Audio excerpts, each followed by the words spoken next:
Suddenly, investors are panicked that inflation is taking over. But what if they're wrong? Well, that could be a costly mistake if they're betting their portfolio's future on it. Because there's a strong case to be made that we're now actually entering a period of disinflation, one that has a high risk of tipping into outright deflation by next year. So you have the biggest fiscal cliff coming, the biggest monetary cliff coming, and that's why I think the chances are for this, the greatest bubble in the history of bubbles, which is the US bond and stock market, is going to most likely implode next year. Welcome. I'm Adam Taggart, co-founder of Peak Prosperity and now founder of Wealthion. Well, after months of talking about it, folks, these videos on financial resilience with the world's top experts in money and the markets are now running exclusively over on the new Wealthion YouTube channel. Here are the first few minutes of our latest interview with investment manager Mento Pento, in which he argues why he expects the rest of 2021 to be defined not by inflation, but disinflation, to be followed by a deflationary bust in 2022.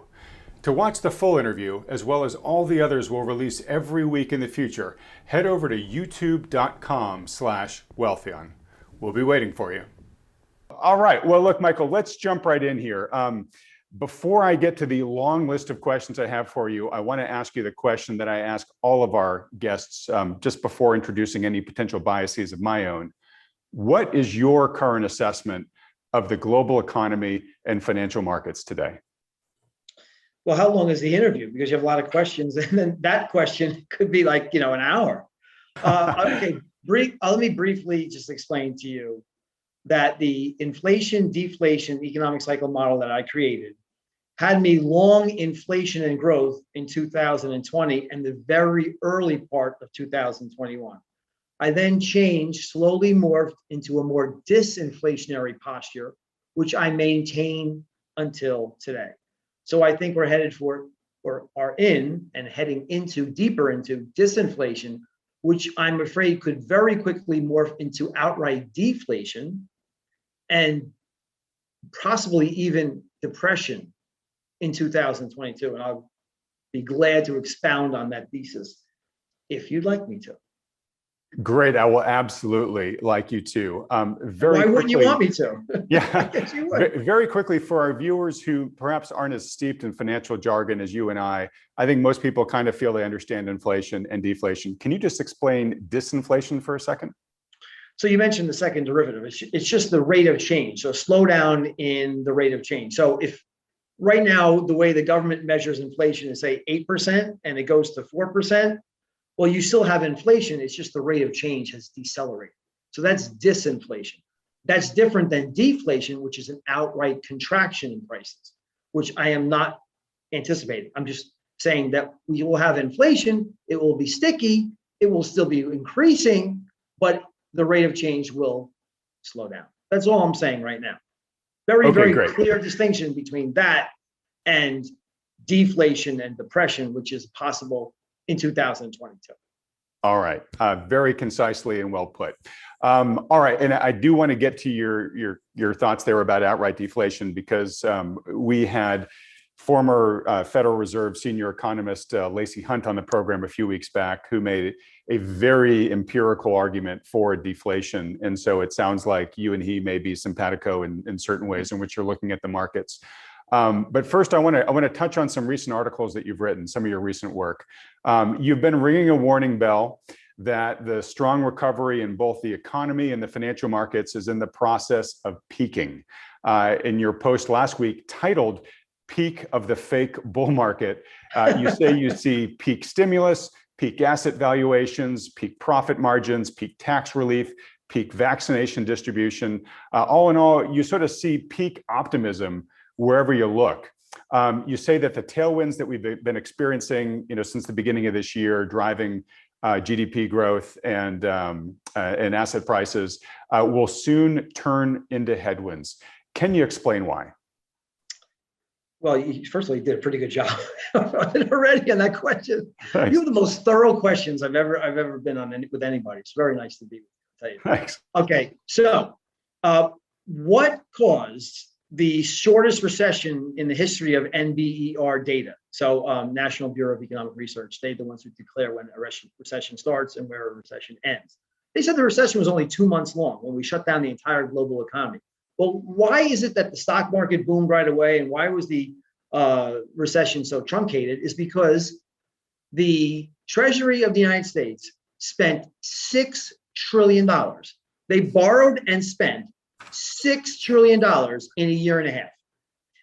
$4 trillion of that $6 trillion wasn't borrowed from anybody. It wasn't taxed.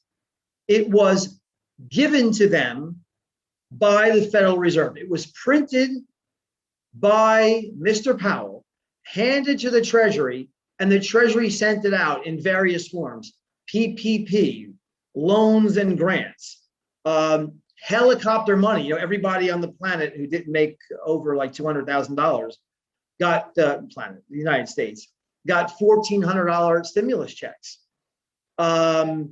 We had something called enhanced unemployment, which was in many states $900 a week to stay home and not produce goods and services, which of course created bottlenecks and created shortages. So continue. We told people they didn't have to pay their student loans. We told people they didn't have to pay their mortgages. We even now are giving something called expanded child tax credits. It's normally $2,000 per child. Now it's $3,000 or $3,600, depending on the age of the child. Those checks, we divided that in half. So we're saying, so if you get entitled to $3,600 per child, you're not getting $1,800 in checks per month. So it would be, I think it's 300. So yeah, 300 times 6. So over the next 6 months, you're getting $300 checks sent to your household. So half of that $3,600 enhanced child tax credit is coming this year. It all ends in January. So 2022 is going to see the biggest fiscal cliff that the world has ever seen.